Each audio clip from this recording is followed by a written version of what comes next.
ರಾಜ್ಯ ರಾಜಕೀಯದಲ್ಲಿ ಅದರಲ್ಲೂ ಕೂಡ ಕೈ ಪಾಳ್ಯ ಬಿಟ್ರೆ ಕೇಸರಿ ಪಾಳ್ಯದಲ್ಲಿ ಬಣ ಬಡಿದಾಟ ಮುಂದುವರಿತಾನೆ ಇದೆ. ಹಾಗಾದ್ರೆ ಇದಕ್ಕೆ ಯಾವಾಗ ಬ್ರೇಕ್ ಬೀಳುತ್ತೆ ಅನ್ನುವಂತ ಪ್ರಶ್ನೆ ಮೂಡ್ತಾ ಇದೆ ರಾಜ್ಯದಲ್ಲಿ. ಇದಕ್ಕೆ ಸಂಬಂಧಪಟ್ಟಂತೆ ನಾಳೆ ಬಿಜೆಪಿ ಕೋರ್ ಕಮಿಟಿ ಸಭೆ ನಡೆಯಲಿದೆ.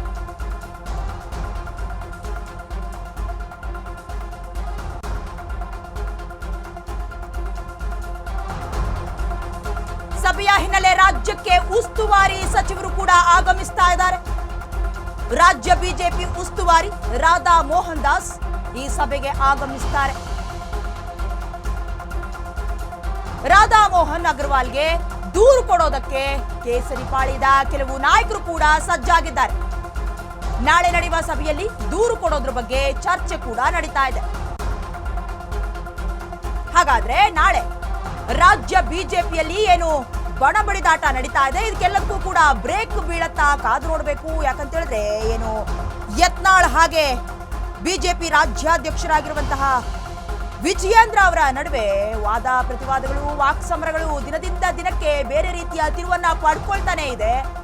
ಎಲ್ಲೂ ಕೂಡ ಇಬ್ರು ತಣ್ಣಗಾಗುವಂತಹ ಸೂಚನೆ ಅಂತೂ ಕಾಣ್ತಾನೆ ಇಲ್ಲ. ಅದು ಯಾವ ಮಟ್ಟಿಗೆ ಹೋಗಿದೆ ಅಂತ ಹೇಳಿದ್ರೆ ಉಚ್ಚಾಟನೆ ಮಾಡಬೇಕು ಯತ್ನಾಳ್ ಅವರನ್ನ ಅಂತ ವಿಜಯೇಂದ್ರ ಬಣದವರು ಹೇಳ್ತಾ ಇದ್ರೆ, ಇನ್ನೊಂದು ಕಡೆ ನನಗೆ ಉಚ್ಚಾಟನೆಯನ್ನ ಮಾಡೋದಕ್ಕೆ ಯಾರು ಕೂಡ ಹೇಳಿಲ್ಲ, ನಾನು ಕೂಡ ಸಭೆಯನ್ನು ಅಟೆಂಡ್ ಮಾಡಿದ್ದೀನಿ, ಹೈಕಮಾಂಡ್ ಅಥವಾ ಏನು ಶಿಸ್ತು ಸಮಿತಿಯನ್ನ ಭೇಟಿ ಮಾಡಿ ಅಧ್ಯಕ್ಷ ಜೊತೆ ಮಾತುಕತೆಯನ್ನು ಮುಗಿಸ್ಕೊಂಡು ಬಂದಿದ್ದೀನಿ, ಅವರು ನನ್ನ ವಕ್ಫ್ ಹೋರಾಟಕ್ಕೆ ಪ್ರೋತ್ಸಾಹ ನೀಡುವಂತ ರೀತಿಯಲ್ಲೇ ಮಾತನಾಡಿದ್ರು, ಎಲ್ಲೂ ಕೂಡ ಉಚ್ಚಾಟನೆಯ ಬಗ್ಗೆ ಪ್ರಸ್ತಾಪ ಆಗಿಲ್ಲ ಅಂತ ಹೇಳಿದ್ರು. ಆದ್ರೆ ಎಲ್ಲೂ ಕೂಡ ಬಣ ಬಡಿದಾಟ ನಿಲ್ಲುವಂತಹ ಸೂಚನೆ ಇಲ್ಲ. ಇದಕ್ಕೆ ಸಂಬಂಧಪಟ್ಟಂತೆ ಏನು ವಿಜಯೇಂದ್ರ ಬಣದವರು ಹೇಗಾದ್ರೂ ಮಾಡಿದ್ರು ಸರಿ ಉಚ್ಚಾಟನೆಯಾಗಲೇಬೇಕು ಅಂತ ಹೇಳ್ತಾ ಇದ್ದಾರೆ. ಆದ್ರೆ ಎಲ್ಲೋ ಒಂದ್ ಕಡೆ ಯಡಿಯೂರಪ್ಪ ಅವರು ಕೂಡ ಉಚ್ಚಾಟನೆಯೇ ಅಂತಿಮವಾದ ಉತ್ತರ ಅಲ್ಲ, ಅವರು ಕೂಡ ನಮ್ಮ ಪಕ್ಷದವರೇ ಆಗಿರೋದ್ರಿಂದ ಕೂತ್ಕೊಂಡು ಮಾತಾಡೋಣ ಅಂತ ಹೇಳಿದ್ರು.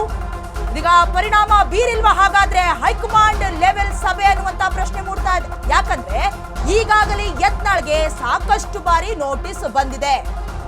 ನೋಟಿಸ್ ಕೊಟ್ಟಾಗ ಸೈಲೆಂಟ್ ಆಗಿದ್ರು, ಮತ್ತೆ ಹಳೆ ಚಾಳಿಯನ್ನ ಶುರು ಮಾಡ್ಕೊಂಡ್ರ. ಹೀಗಾಗಿ ಶಾಶ್ವತ ಪರಿಹಾರ ಬೇಕು, ಇದಕ್ಕಾಗಿ ನಾವು ಚಿಂತನೆಯನ್ನ ನಡೆಸ್ತಾ ಇದೀವಿ ಅಂತ ವಿಜಯೇಂದ್ರ ಬಣೆ ಅವರು ಹೇಳ್ತಾ ಇರುವಂತದ್ದು. ಒಟ್ಟಾರೆಯಾಗಿ ಅಗರ್ವಾಲ್ಗೆ ದೂರು ಕೊಡೋದಕ್ಕೆ ಹಿರಿಯರು ಪ್ಲಾನ್ ಮಾಡಿಕೊಂಡಿದ್ದಾರೆ. ಬಣ ಬಡಿದಾಟದ ರಾಜಕೀಯಕ್ಕೆ ಬ್ರೇಕ್ ಹಾಕೋದಕ್ಕೆ ಸೂಚನೆ ನೀಡುವಂತಹ ಸಾಧ್ಯತೆ ಇದೆ.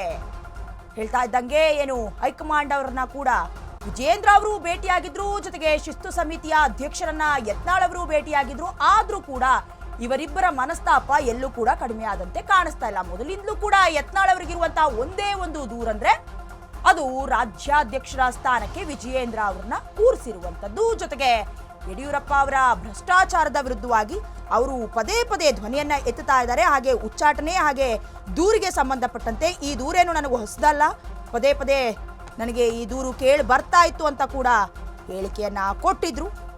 ಜೊತೆಲಿ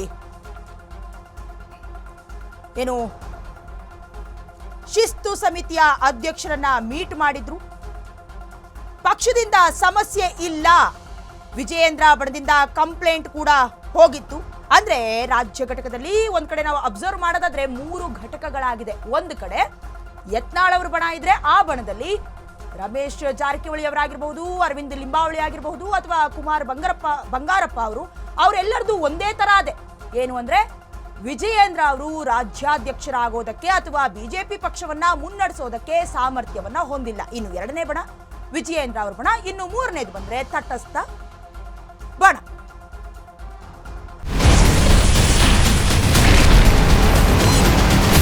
Ashwavega English News. Coming soon. Your channel, your voice, your trust.